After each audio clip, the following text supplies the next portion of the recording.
एक दिन गौतम बुद्ध से उनके शिष्य ने कहा, मेरा आपसे एक निवेदन है। गौतम बुद्ध ने कहा कि बताओ तुम्हारा क्या निवेदन है। शिष्य ने कहा, मेरे वस्त्र पुराने हो गए हैं, अब वो पहनने लायक भी नहीं रहे, क्या आप मुझे नए वस्त्र देने का कष्ट कर सकते हैं।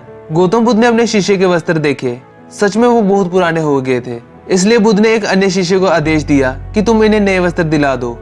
कुछ दिन बाद जब गौतम बुद्ध उस शिष्य से मिले तब उन्होंने उससे पूछा, क्या तुम्हें अब अपने नए वस्त्रों में आराम मिल रहा है, तुम्हें और कुछ तो नहीं चाहिए ना। तभी उस शिष्य ने कहा, धन्यवाद प्रभु, मुझे अब इन वस्त्रों में बिल्कुल आराम मिल रहा है, मुझे और कुछ भी नहीं चाहिए।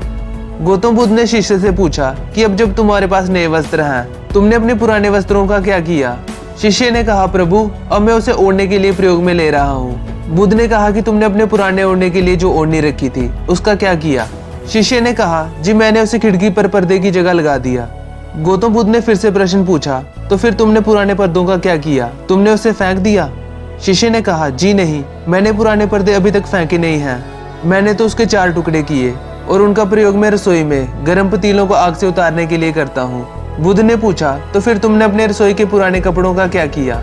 शिष्य ने कहा, अब मैं उन्हें पोछा लगाने के लिए उपयोग में लेने वाला हूँ। गौतम बुद्ध ने कहा, तो फिर तुमने अपने पुराने पोछे का क्या किया। तब शिष्य ने कहा कि प्रभु मेरा पुराना पोछा अब उतना खराब हो गया था कि उसका अब कुछ नहीं हो सकता था, इसलिए मैंने उस पुराने पोछे का एक एक धागा अलग कर दिया और उससे मैंने दिए की बातियां तैयार कर ली और उन्हीं बातियों में से एक कल रात आपके कक्ष में प्रकाशित की थी। गौतम बुद्ध अपने शिष्य से संतुष्ट थे। वो ये जानकर बहुत खुश थे कि उनका शिष्य चीजों को बर्बाद नहीं करता है और उसमें ये समझ है कि चीजों का किस तरह से उपयोग किया जा सकता है। दोस्तों, आज के ज़माने में जब प्राकृतिक साधन दिन प्रतिदिन कम होते जा रहे हैं, तब ऐसे समय में हमें यही कोशिश करनी चाहिए कि हम कैसे चीज़ों को बर्बाद होने से रोक सकते हैं और उसका सही से इस्तेमाल कर सकते हैं।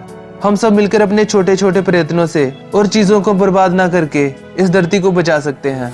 मुझे उम्मीद है आप सबको ये कहानी ज़रूर पसंद आई होगी। अगर आई है तो लाइक ज़रूर करें। आपको ये कहानी कैसी लगी कमेंट करके ज़रूर बताएं और ऐसी ही इंस्पायरिंग और मोटिवेशनल कहानियाँ देखने के लिए हमारे इस चैनल को ज़रूर सब्सक्राइब करें और अपना कीमती समय देने के लिए धन्यवाद।